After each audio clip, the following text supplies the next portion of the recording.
कभी कभी ना खुश होने का सबसे बड़ा कारण आपका दिमाग है।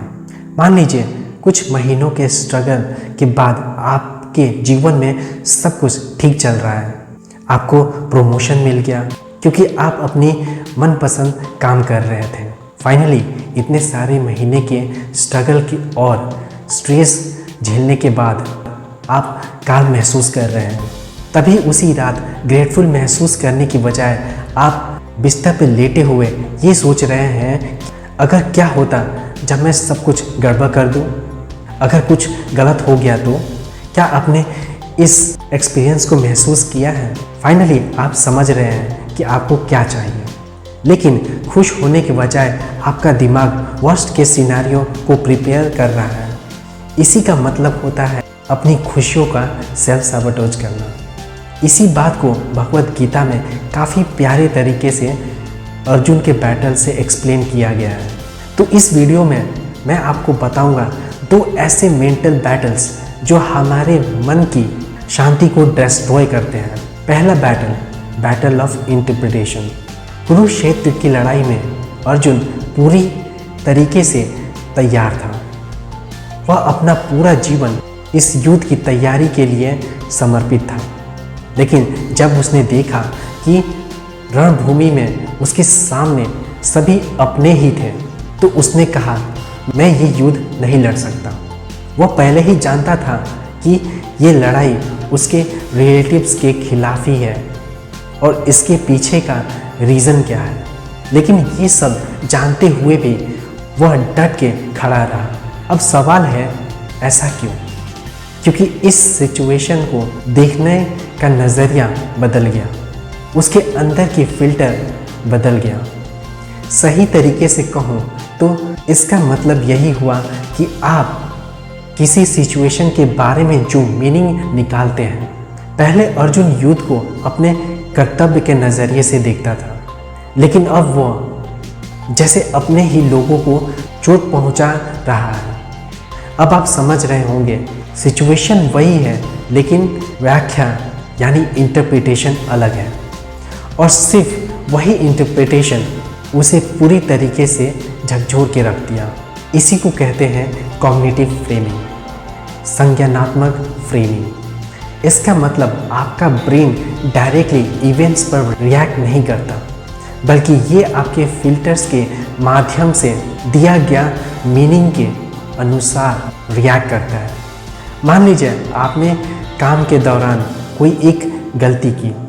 फैक्ट ये है आपने एक गलती की, लेकिन फिल्टर कहता है मैं हमेशा चीज़ों को बिगाड़ देता हूँ। या आपने किसी को मैसेज किया, कोई रिप्लाई नहीं आया। फैक्ट ये है कि अभी तक कोई रिप्लाई नहीं आया, लेकिन फिल्टर कहता है मैं इम्पॉर्टेंट नहीं हूँ। तो सवाल ये है कि ये फिल्टर आया कहाँ से? इसका जवाब आपके पास से लिंक है। अगर आप बार बार क्रिटिसाइज करते रहेंगे तो आपके ब्रेन सेंसिटिव हो जाता है और ज़्यादा गलतियाँ करने की कोशिश करता है। और अगर आपका बॉस उसे सही करने की कोशिश करे तो आपका ब्रेन उसे फीडबैक की तरह नहीं लेता, बल्कि उसे ऐसे देखेगा कि आप दोबारा फेल हो रहे होंगे, क्योंकि वो डर आपके दिमाग में बैठ गया है। आप नया टास्क लेने से हिचकिचाएंगे, आप अपनी रेस्पॉन्सिबिलिटी से दूर भागेंगे, यहाँ तक कि आप छोटे छोटे डिसीजंस लेने में भी ओवरथिंक करेंगे, और धीरे धीरे आप अपने फुल पोटेंशियल एफर्ट लगाना बंद कर देंगे, क्योंकि आप खुद को बचाना चाहते हैं उस फीलिंग से कि दोबारा गलती ना हो। इसी को कहते हैं सेल्फ sabotage। आप अपनी सक्सेस को बूझकर डिस्ट्रॉय नहीं करते, बल्कि आप चुपचाप उससे दूर भागना लेते हैं, क्योंकि आपकी इंटरप्रिटेशन ने उसे खतरनाक बना दिया है। इसलिए कृष्ण कहते हैं अर्जुन से, तुम्हारा परम धर्म और रेस्पॉन्सिबिलिटी ही तुम्हारे फिल्टर को बदल सकता है। वे ये भी कहते हैं कि दिमाग हमारा बेस्ट फ्रेंड भी है और सबसे बड़ा शत्रु भी। जब आप बिना सोचे समझे अपने फिल्टर पर यकीन करते हैं तो वह आपका शत्रु बन जाता है।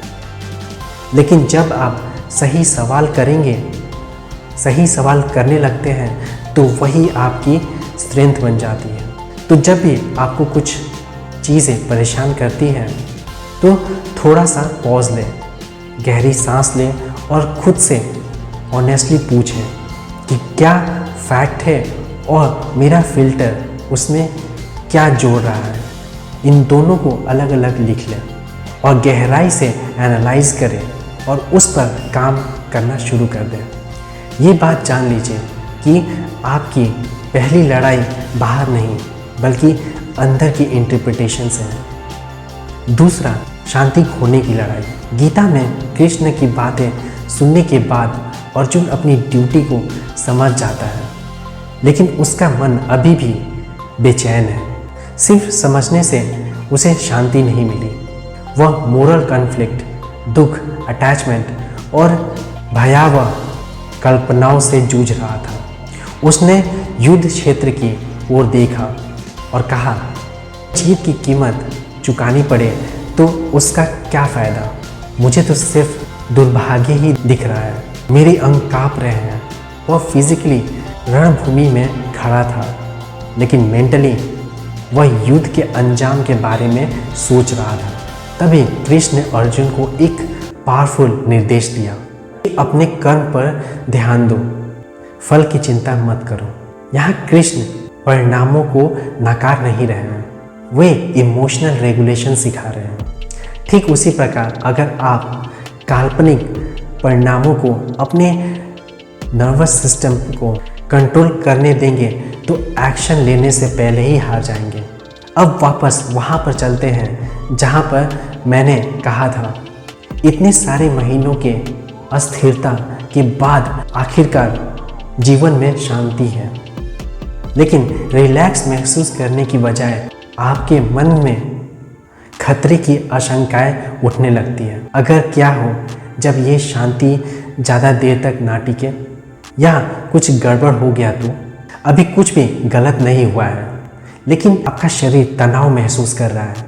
आखिर ऐसा क्यों होता है? क्योंकि अगर आप लंबे समय तक लगातार स्ट्रेस में जी रहे हैं तो आपका नर्वस सिस्टम उसे अडॉप्ट कर लेता है और अलर्ट रहने का आदी हो जाता है।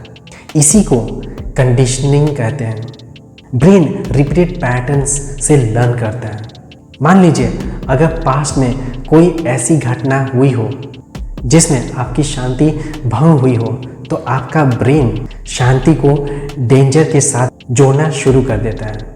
इसलिए जब लाइफ में सब कुछ ठीक चल रहा होता है तो आपका मन खतरों की तलाश करते रहता है, आपको काल्पनिक भविष्य में होने वाले पेन से बचाने की कोशिश करता है। इसलिए इसी वजह से आपकी शांति भंग हो जाती है। जब भी ऐसी सिचुएशन हो तो रुके और चेक करें, क्या सच में कोई खतरा है? अगर नहीं तो रिएक्ट ना करें। जितना ज़्यादा आप काल्म रहेंगे उतना ही ज़्यादा आप सिचुएशन को हैंडल कर पाएंगे और आपका ब्रेन फिर से सीख जाएगा कि शांति को अपनाना सेफ है। देखिए, ये दोनों ही बैटल आंतरिक हैं। एक संघर्ष घटनाओं की व्याख्या से संबंधित है और दूसरा शांति को परिणामों से जोड़ने से। और अगर आप इन संघर्षों में जीत हासिल कर लेते हैं, आप अपनी खुशियों को खुद ही बर्बाद करना बंद कर देते हैं।